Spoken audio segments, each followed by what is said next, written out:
امیر المومنین نے ابن عباس کو فرمایا ایک سفر جنگی کے دوران جہاں پر فوج لے کر امیر المومنین خود سالار بن کر قیادت کر کے جا رہے تھے، راستے میں کمانڈر ان چیف کا خلیفہ مسلمین کا جوتا پھٹ گیا.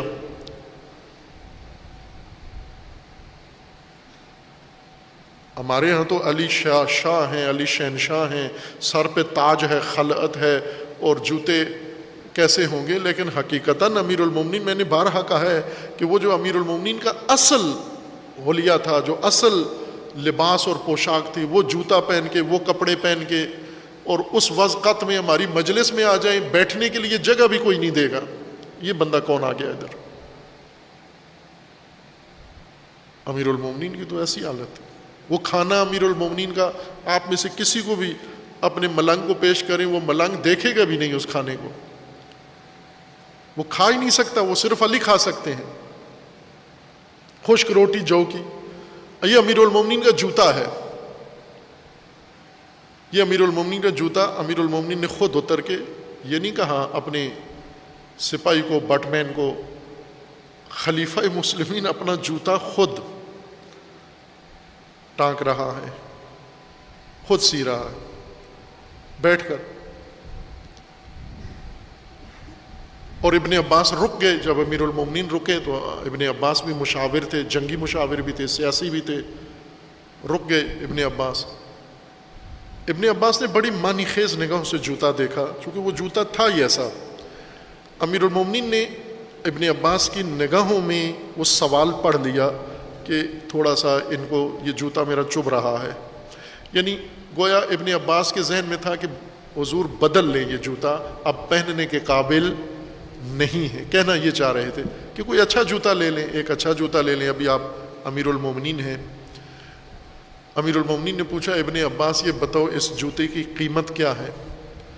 تو جناب ابن عباس نے عذر پیش کیا کہ رہنے دیں، مجھ سے نہ پوچھیں، چونکہ میں کچھ کہہ نہیں سکتا اور جو کہوں گا وہ آپ کی خدمت میں بے ادبی ہو جائے گی.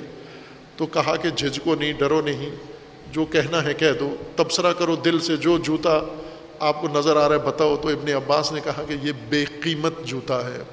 آپ نے پوچھا نا کتنی قیمت ہے؟ اس کی کوئی قیمت نہیں ہے، اور اگر آپ اس کو پھینک دیں تو پا برہنہ بھی اس کو اٹھا کے نہیں پہنے گا.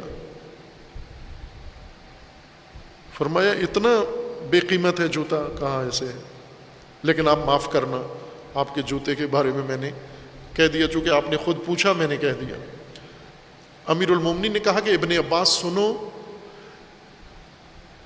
کہ تم پر حکومت کرنا، مسلمانوں پر حکومت کرنا میرا، اس صورت میں کہ جب اس حکومت کے ذریعے، اس اقتدار کے ذریعے میں عدالت قائم نہ کر سکوں، مظلوم کا حق نہ لے سکوں، لوٹا ہوا مال نہ لے سکوں، بیت المال اس سے نہ لے سکوں واپس، تو ایسا اقتدار جس میں یہ کام نہ کر سکوں لیکن اقتدار ہو، ایسی حکومت و اقتدار اس بے قیمت جوتے سے بھی میرے نزدیک زیادہ پستر اور بے قیمت تر ہے. وہ امیر المومنین نے اس پر عمل بھی کیا، ایک ایک اور بڑی بڑی شخصیات سے. خلیفہ دوم نے بھی کیا، وہ اپنے والیوں سے جو خود مقرر کرتے تھے ان سے لیتے تھے مال واپس، جو ہوتا تھا بیت المال کا حصہ وہ لے لیتے تھے، لیکن آدھا، پورا کسی سے بھی نہیں لیا، آدھا لے کے آدھا اس کو دے دیتے تھے.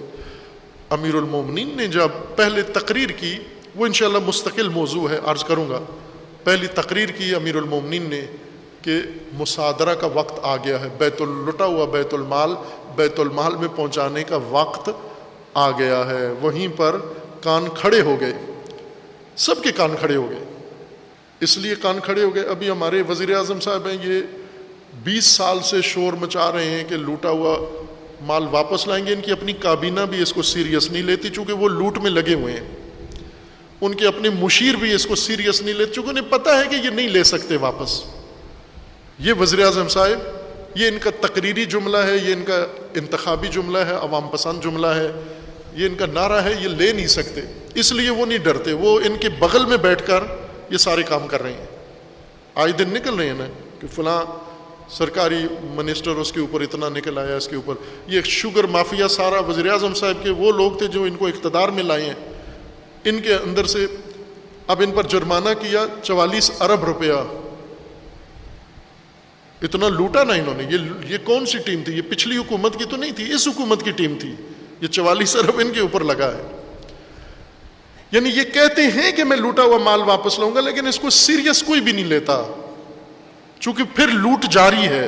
لیکن جب امیر المومنین نے کہا میں لوٹا ہوا مال واپس لوں گا، سب نے بہت سیریس لیا، بہت سنجیدگی سے لیا، چونکہ انہیں کہنے والا پتا تھا کہ یہ کہنے والا جو کہتا ہے وہ کرتا ہے۔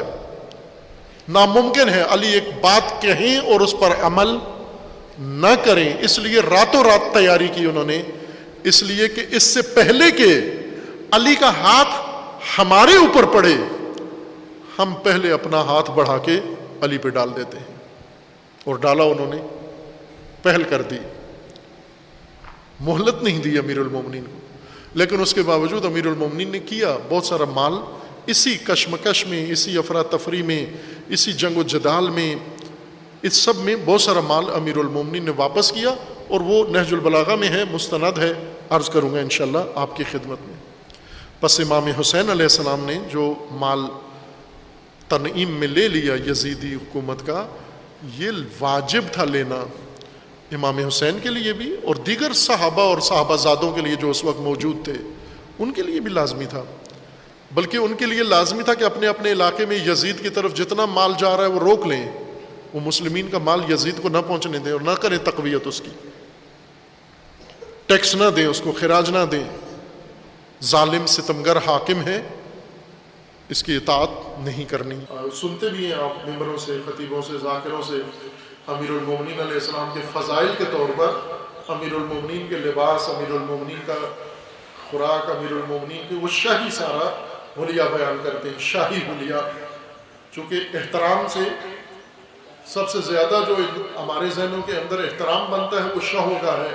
شاہی انداز ہو، شاہی خلعت ہو، شاہی تاج ہو، شاہی تخت ہو، شاہی کرسی ہو، شاہی محل ہو، شاہی کھانا ہو، شاہی ماحول ہو، تو ہم سمجھتے ہیں یہ بہت بڑا احترام ہے۔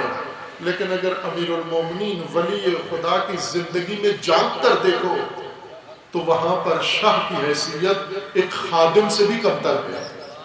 امیر المومنین کا زندگی کا یہ پہلو یہ ضروری ہے جاننا، اس لیے کہ ہم نے سنا ہوا ہے امیر المومنین نے خیبر میں کیا جوہر دکھائے، بدر و احد اور خندق میں کیا جوہر دکھائے۔ وہ میدان جو روزانہ پیش آتا ہے ہماری زندگی کا، روزمرہ کا گھریلو معاملات، خاندانی معاملات، معاشرتی معاملات، ہمیں ائمہ کو، معصومین کو ان جگہوں پر بھی دیکھنا ہے۔ اللہ نے انہیں ہماری زندگیوں کا رہنما ان میدانوں میں بھی بنایا ہے۔ یعنی علی امام ہیں، آپ کی گھریلو زندگی کے بھی امام ہیں۔